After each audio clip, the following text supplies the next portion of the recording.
Macabrepedia deals with dark subject matter that may not be suitable for all audiences. Listener discretion is advised.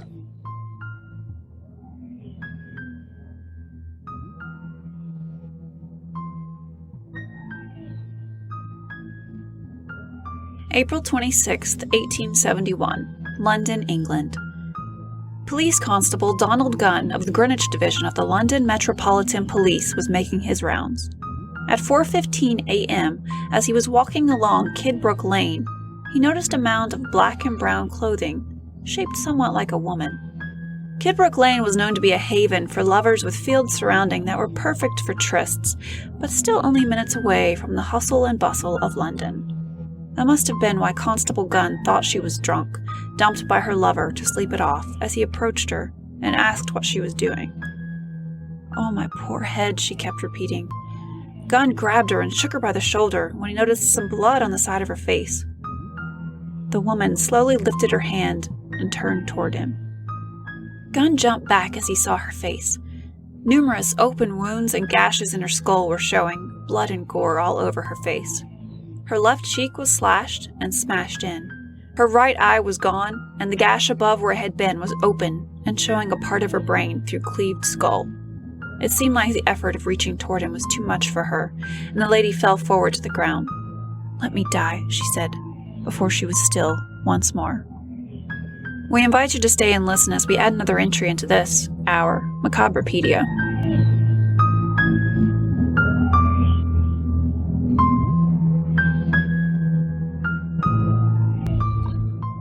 Hello and welcome to Macabrepedia, a marriage of true crime and the truly bizarre. I am one of your hosts, Matthew. And I'm Marissa.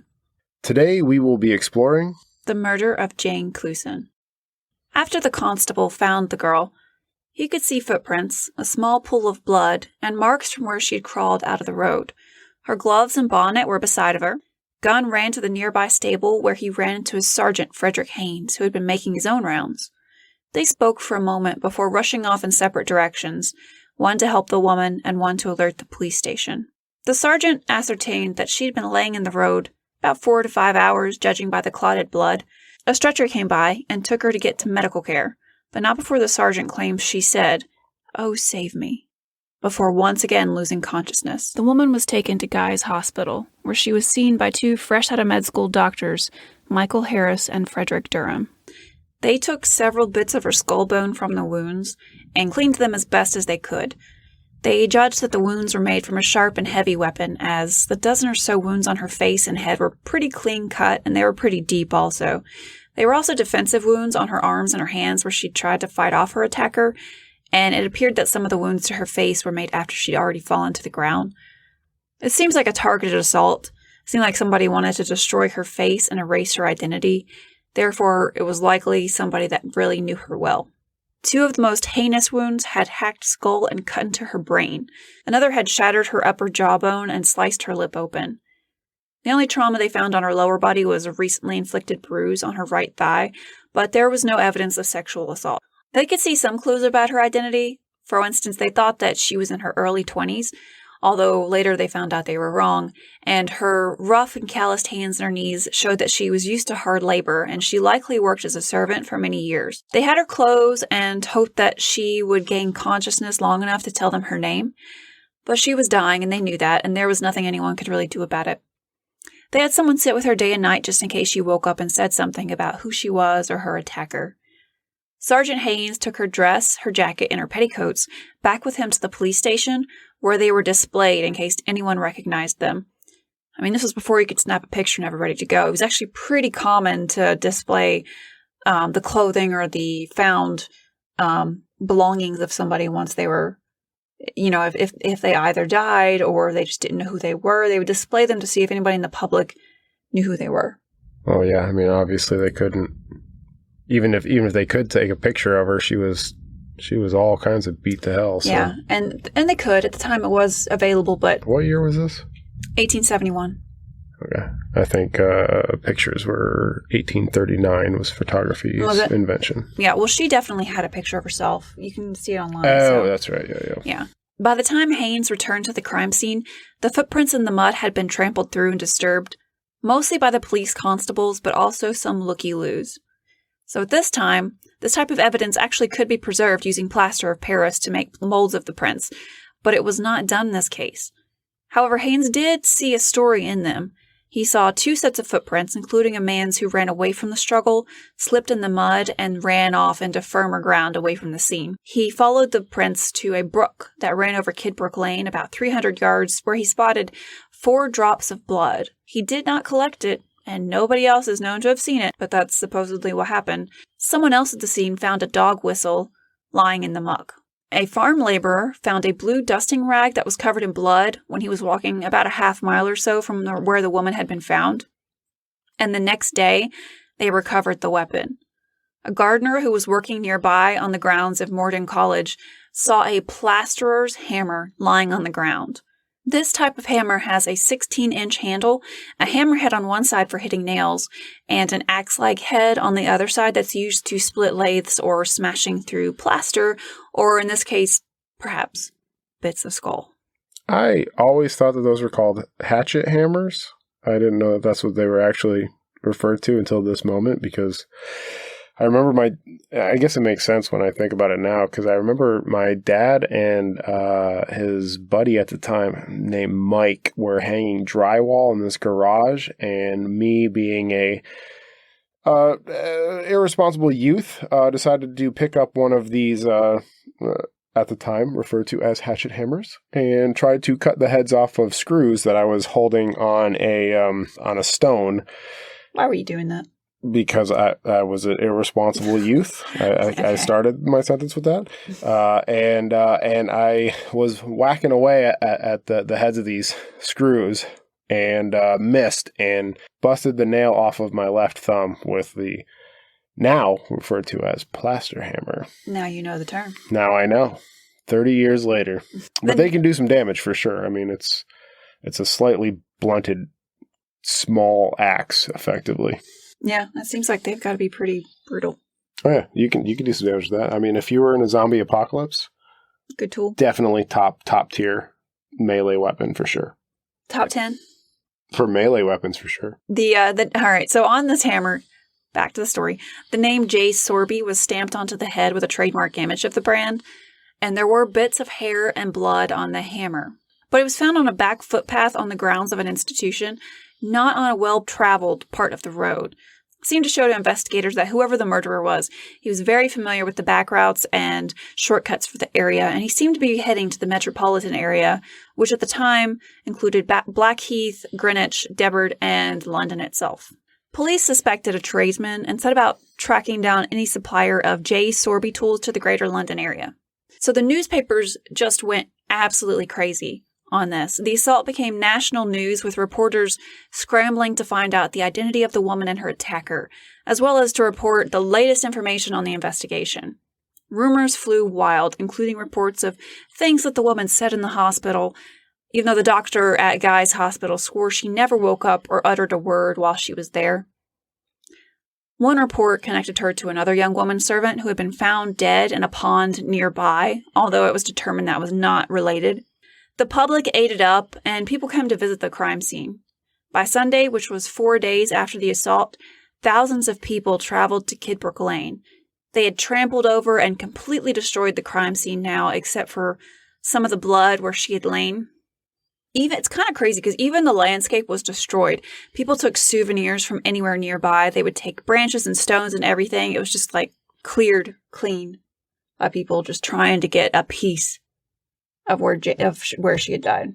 Yeah, I mean, it makes sense. I mean, morbid fascination. I was going to say, listeners not excluded, people like hearing stuff like this. They're all about it. And if someone was murdered right down the street, you go check it out. What else are you going to do? Absolutely. This is a time before, like, movies and stuff that would have this kind of thing in it. This was the time of the Penny Dreadfuls, people were into that kind of stuff. You couldn't watch the news and see some of the crime scene. Oh, for sure, yeah. It's investigation, discovery. It's easier to run down there and just take a look for yourself and try to read it in a paper. So at this point, Scotland Yard sent one of their top detectives, who was named John Mulvaney, to head up the investigation. For the remainder of the week, the woman's clothes were on display at the police station, and she was available to see for anyone who thought that they could identify her. Police questioned why nobody had come forward to say that she was missing. Surely she had family, friends, an employer who was missing her. But nobody came forward. And on the evening of April 30th, 4 days after she was found, the woman died due to her injuries. Dr. Harris did a post-mortem on her and discovered that the woman had actually been 2 months pregnant. That's the reason to kill somebody, I guess. Plot thickens. A few miles away from where the assault had occurred, a man named William Trott was reading his newspaper the day she died when he came across a recount of the assault and a description of the woman's belongings. Trott's heart dropped. He recognized the description of the woman's belongings. A chocolate-covered dress, black bonnet with silk braiding and crocheted cloth around the neck, black lace bonnet with 3 red roses. Just the week before, he had seen these clothes on his niece, Jane Clouson, when she had come over to his house. Nah. Unless this dude's a tailor, he don't remember lace crochet. Nah, this dude did it. This is the murderer right here. I mean, people had to make their own clothes. Nah, he didn't make her clothes as a niece. He ain't checking out his niece like that without any kind of suspicion. Nah, that's the killer. Mm-hmm. All right, so we'll see. William told his wife and his daughter Charlotte, who Jane had been particularly close to, and late that night they went to the police station with a recent photograph of Jane and a scrap of lace that was cut out of the same cloth as her jackets. All right, so maybe somebody at the house made that. They learned that the woman had died just a few hours prior. They were taken to identify the body, and they agreed that it was Jane. She had the same features that they could see, of course, and her birthmark. The police now had a name. Before we learn more about this case, let's see what we can dig up from our sponsors.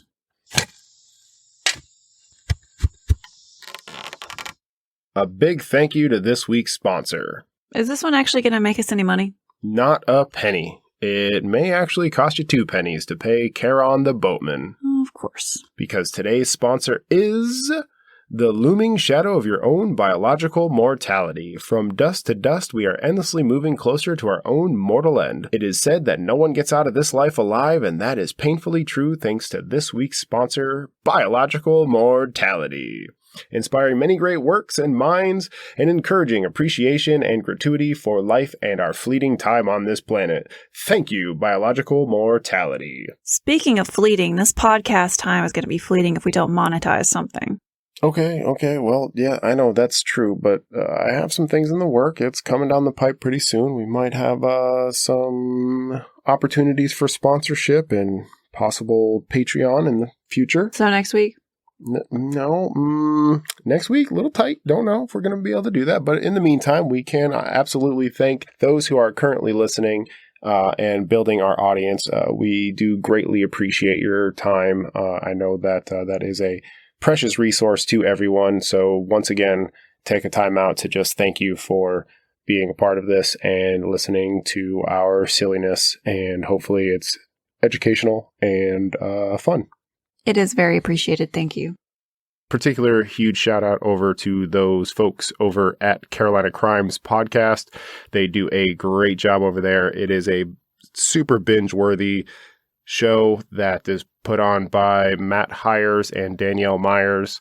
Carolina Crimes Podcast, absolutely check them out. They are fantastic. Carolina Crimes is a kind of a unique perspective from a couple of good folk who just have a love of true crime and utilize that and their storytelling abilities to put on a really excellent show. Highly recommend Carolina Crimes. Go check it out. But yeah, let's return to the story with Jane Clouson being identified. Clouson. Back to our story.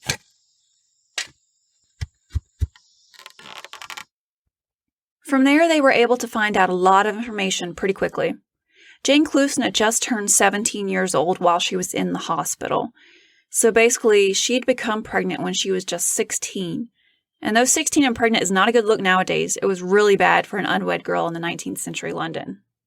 I mean, I guess there was no plan B, even birth control, if you could get it and you could afford it, was not common knowledge for all girls at the time.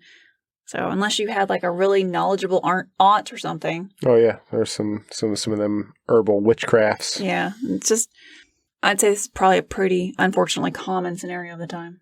Jane had been working as a servant since she was 12. She'd been employed by the Pook family for the past 2 years. The Pooke family consisted of Mr. and Mrs. Pooke, their 2 sons, and Mrs. Pooke's cousin. The patriarch, whose name was Ebenezer Pooke. And almost certainly the killer. Has to be Ebenezer. Mm-hmm. Come on. Just the name. He's a murderer. This dude impregnated her and then didn't want to have his whole family fall apart. Killed her. We'll see. He ran a print shop for about a decade, and they employed about 6 males in the print shop, but their only servant was Jane, so she kind of did everything. From talking with Jane's cousin Charlotte, they found out that Jane had been having a romantic liaison with the younger Pooke son, 20-year-old Edmund. Not going to say he's a killer? No, it's Ebenezer. All right. But it had not been looked upon positively by his parents, who were determined to rise in social class. They wanted their sons to marry into a higher social station. And then bang the help, like Ebenezer. Mm-hmm. Come on. It's a cycle. This is how you do. Yep. This is how you do. All right, so their first son, Thomas, had already run off with a dressmaker's apprentice. So for them, it was very important that Edmund actually make a good match, because that was not in their eyes. In fact, Jane had been let go from the Pooke's employment just weeks earlier. So one important thing here, under Queen Victoria, traits such as chastity, propriety, and respectability gained a whole new level of importance for young women during this time. You were expected to behave a certain way, and that way was not banging your employer's son. Or employer. Not putting the blame on Jane here, but that's, just the way life was. Victorian society believed that you should be hardworking, tidy, and even outwardly prudish. It's kind of funny because, I don't know, maybe we'll talk about this some other point, but it's named after Queen Victoria, the Victorian era, obviously. Mm-hmm. She was nothing. She was anything but prudish with her husband. She was not at all. She was obsessed with her husband. They had a bunch of kids. She even asked her advisors if there was a way she could have sex with her husband without having kids. But they wouldn't tell her because she was the queen. So they're like, no, I don't know, man. I don't think so. There was, but... Oh, yeah, there's a couple ways. We don't get into this because this is a family show. It's not a family show at all. It's not a family show, but we ain't going into there. Into the dark star. No, not on this episode. Well, she was, and just on Victoria, I mean, her and was it George? What, her husband? Yeah. Albert, yeah, Prince Albert in a can there. He, they were super, super love. Yeah. And really she was never seen out of mourning clothes. No, after he died. I mean, it was a love story. It was very much so. So she wasn't just like whoring around after his death or anything, because she was just had an insatiable lust for Albert specifically. But it's funny because that was not prudish at all. And that's why they call the penis piercing of Prince Albert. Oh yeah. Ho ho. That's what kept her coming back. Okay, anyway, this story needs some dick jewelry, okay? All right, yep, let's get back to the story. All right, so anyway, Victorians themselves were not necessarily they weren't necessarily prudish themselves, but they expected you to at least appear. Right. Charlotte told the police that, Charlotte's her cousin, Charlotte told the police that Jane had come to see her the week before. She had been in high spirits, saying that Edmund was going to meet her and take her away with him. So the police began to think this was open and shut. Right, the pregnant dead girl and her employer's son, who didn't want to be stuck or even deal with her. I mean, this sort of thing happens nowadays. If somebody gets someone pregnant, it doesn't always end well. Oh yeah, for sure. Yeah, that's what I meant earlier when I said, that's grounds for killing someone. I didn't just mean pregnancy. Yeah, I meant because it's your family will fall apart, right? Yeah, you got the wrong person pregnant. People do that shit all the time. Yeah, or they wanted their son to rise in social status. That he can't do that if he marries the help. So the investigators really, like I said, they thought it was open and shut.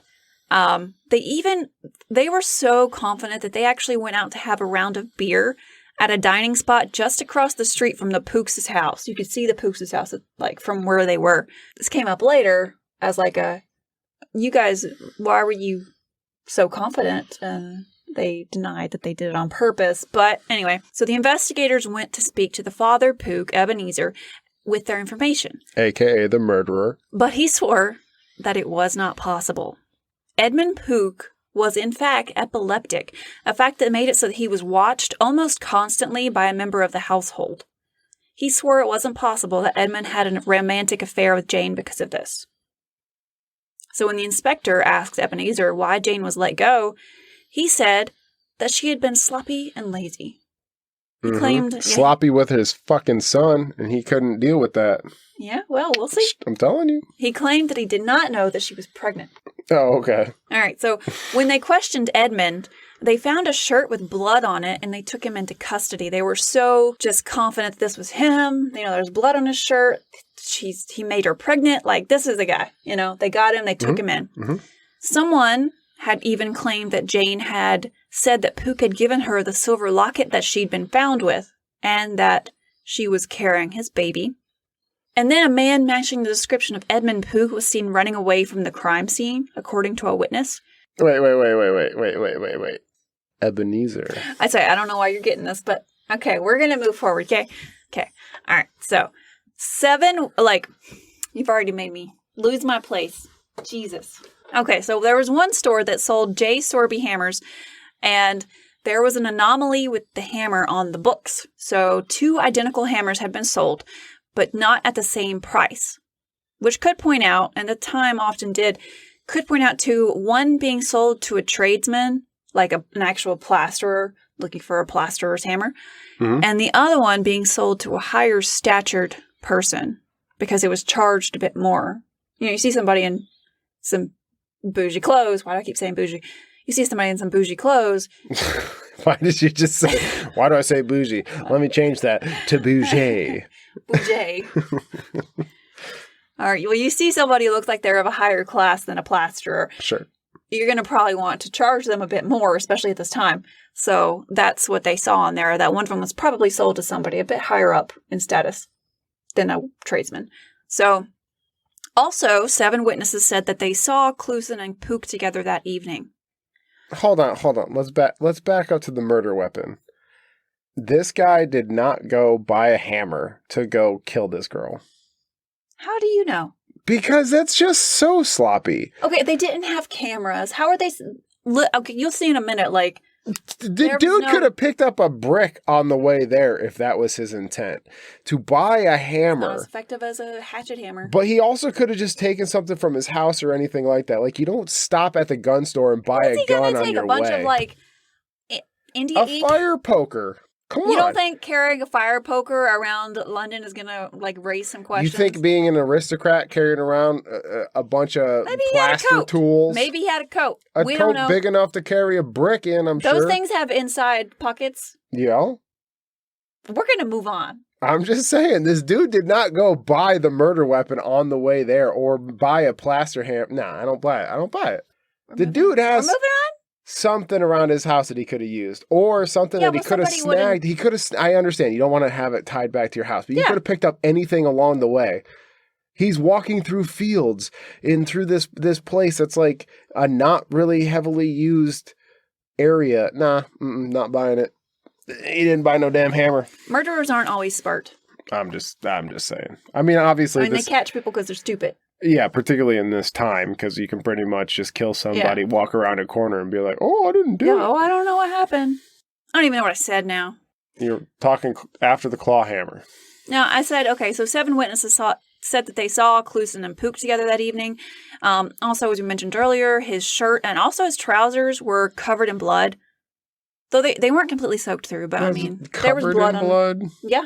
Blood on... Okay, just stop with the semantics, okay? There was blood on his clothes. So they also found a dog whistle near the scene.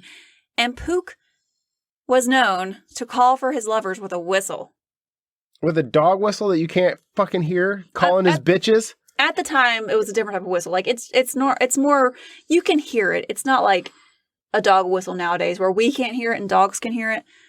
It's just okay. So more like a sheep herding whistle that they and the dogs run around and they herd this shit. Yeah, I mean it's not very gentlemanly, I guess, but he would go outside of her window and blow the whistle, and she would come outside because another lover that he had, this whole other thing. But he if this is a whole other thing, this is his alibi. And no, not at the same time. Okay. He would go outside Ebenezer. He would go outside of his other... Your ticket's been stamped. He would go outside of his other lover's house, blow the whistle. She would come outside. Her family didn't even know about their relationship, but later it came to light, right? So... I feel like you're painting him in a really bad light. All right, so they found the store where the J. Sorby plaster's hammer had been sold, and they brought in the couple who owned the store. They put Pook in a room with a couple dozen other men, but neither one of the shop owners could actually identify him. So that's when Daddy Ebenezer Pook got extra angry. The investigators are no longer able to get his help because he says that the way they arrested Edmund just put him farther on his own son's side, and that Edmund was innocent from the start, which is what Edmund claimed. Mm-hmm. In short, they'd rushed in, and now they didn't have the cooperation from Edwin's father that they had wanted. Yeah, because Ebenezer knew that he did not get the claw hammer from that place. And that is why he was like, ooh, you guys are so far off. Boom. Sinker. Got you. You're really putting all your eggs in I'm the telling Ebenezer you. basket here. Easy Ebenezer. Okay, anyway. So they started the trial. So anyway, a lawyer is enlisted to help Edmund Pook. His name is also named Pook. His name is Henry Pook, although there's no relation between the two, apparently. Plenty of Pooks here. So they started the trial. The evidence started to fall apart. The bloody shirt, was it really blood? The witness testimony that Jane had told somebody that Edmund was the father of her child, that Edmund had been seen walking near KIDBROOKE Lane with a young woman. It added up, but it was still just hearsay. At the time, they did have some tests that could use on blood. It's nothing like today, but they could determine that it was mammal blood, which at the time was like, it was like top level, top notch testing type stuff. To find out if it's a mammal as opposed to what? A cricket or a fig? They determined that it was mammal blood, but like I said, there are a lot of mammals. So, I mean... like not a lot of other shit bleeds red. Yeah, okay. Well, it could have been a bunch of stuff. But also, like, even if it was blood, his defense said that the blood was his own because he bit his tongue during an epileptic seizure. And he bled all over his clothes. So that was their thing on this.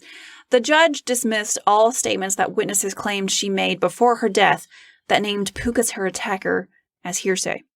Someone testified that Pook hadn't been the one to give Jane the silver locket that she had. The police had found the dog whistle near the scene of the crime, but it hadn't been placed in the evidence book at first, so the defense, when they heard this, questioned the validity of the evidence. The prosecution's case was falling apart. The trial lasted for 4 days.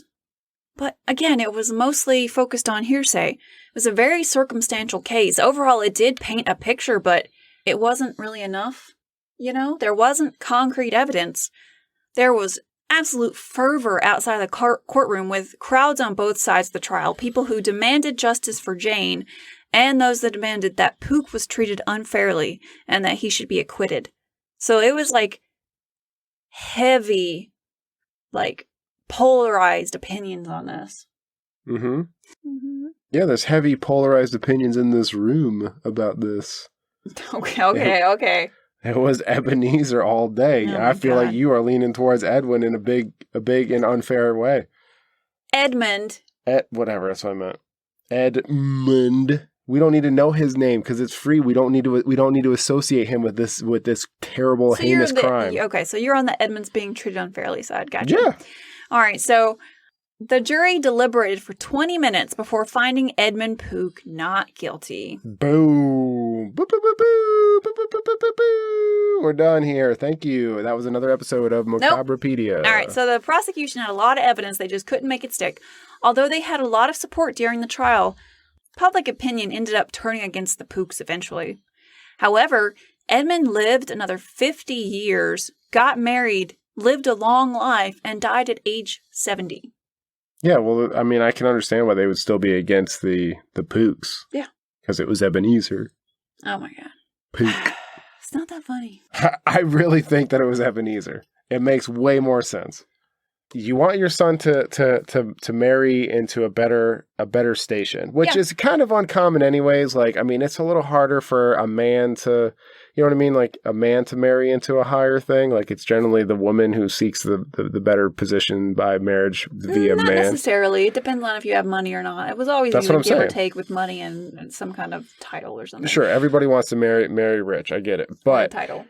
Ebenezer Pook is like, don't you do that shit that your brother did with the seamstress. That's the thing, though. His brother did do it, and nothing happened. I know, because he got away. Oh, my God. I'm just saying. The first one, okay, whatever. cut your losses, go on. So Ebenezer had lost one son to running away with the seamstress. This is for real. Ebenezer lost one son to running away with the seamstress. Another son is with the housemaid. And I'm not saying they didn't have a relationship. Sure. I'm not necessarily saying that she wasn't pregnant. I'm even going to go as far as... You're going to say she wasn't pregnant? No. I'm not from Edmund. But let's just say everything is true in here. You only need to change one thing. Everything that you said. It was every single bit of evidence, right? Edmund is with Jane, right? Jane is pregnant. Jane recently got fired. Why? Because Mr. Pook is like, nah, get out of here. You're not going to seduce my son. And I want him to marry someone rich. And you ain't it. So goodbye, right? So get her out of the picture. Edmund apparently is known to use a dog whistle in order to get his women. Jane tells her cousin that, oh, Edmund's going to come get me tonight and we're going to run away together. Cool. Well, behind the scenes, what you don't see is that Mr. Pook, Ebenezer, finds out of Edmund's plan and then goes and is just banking that this dog whistle is also going to catch her attention because he knows that his son is a scoundrel like that. So he uses the dog whistle. So you think he used the dog whistle just to get her attention? He goes there. He waits for her. He already tells Edmund nah, you ain't going nowhere. You go sit in your room. Shut up. And Edmund's like, oh, and he's probably penning a letter. My dad found out. Blah, blah, blah, blah, blah. And then he goes and wickety whackety whack kills Jane. Runs away.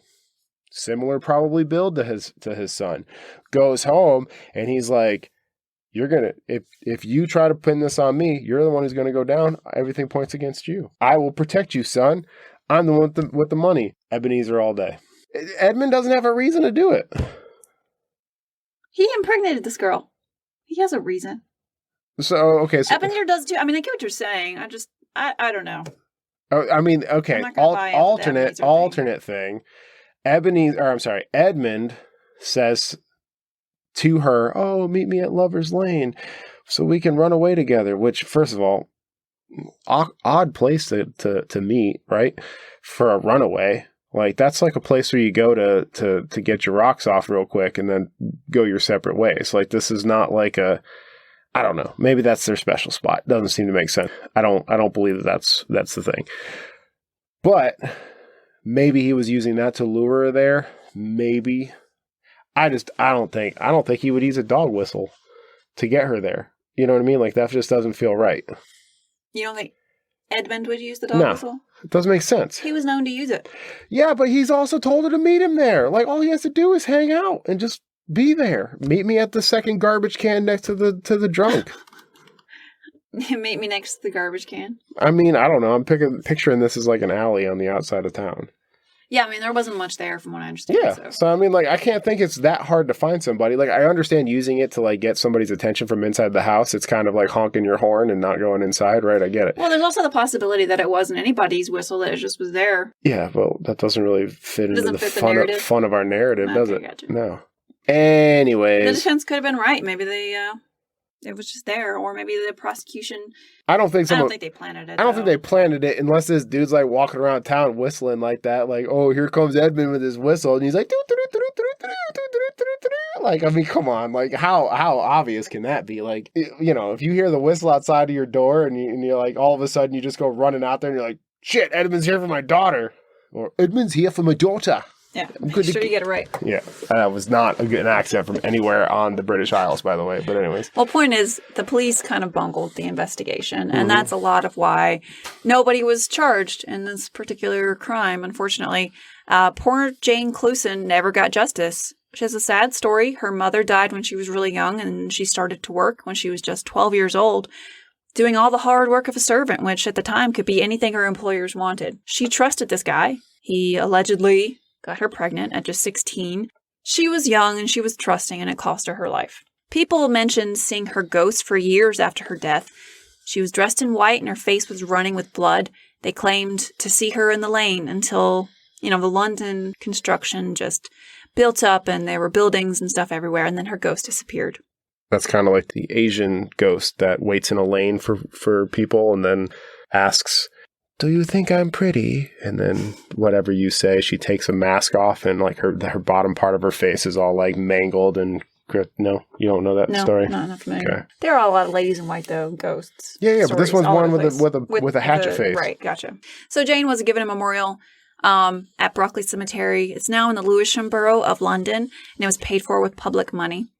The statue is of a praying child on top of a pillar with the words, "A motherless girl who was murdered in Kidbrooke Lane, Eltham, aged 17 in 1871. So I'm sorry to start off the true crime without a conviction, but I mean, Edmund probably did it. You believe Ebenezer did it, but you can see also why he was acquitted, as the prosecution really didn't have a lot of concrete evidence, and they spent all of their efforts digging into Edmund Pook, and they didn't look anywhere else because they really thought he did it. So they didn't really bother to look elsewhere. Yeah, it certainly puts the blinders on to any real investigation. Any real investigation on that one. Yeah, so the author Paul Thomas Murphy wrote a book called Pretty Jane and the Viper of Kidbrooke Lane, a true story of Victorian law and disorder. And in it, he details all of this, and he believes that Edmund Pook probably did it, but it comes down to whether or not you believe Jane. If you believe everything that she's allegedly said to all these people, that Edmund impregnated her, Edmund promised to take her away.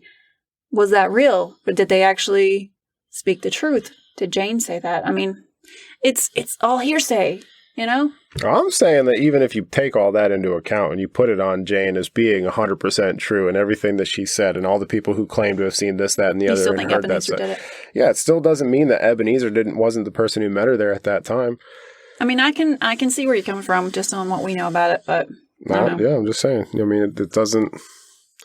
I mean, it doesn't change anything. Regardless, these people have been. Every person involved in this has been dead for 100 years. Yeah. So, but I mean, it definitely seems to have touched the population of London. If they put up a memorial for her, that's kind of nice. I mean, it definitely seems to have really captivated the populace. You can still see the memorial in London if you happen to go to the Brockley Cemetery. And that is our sad story of Jane Clouson.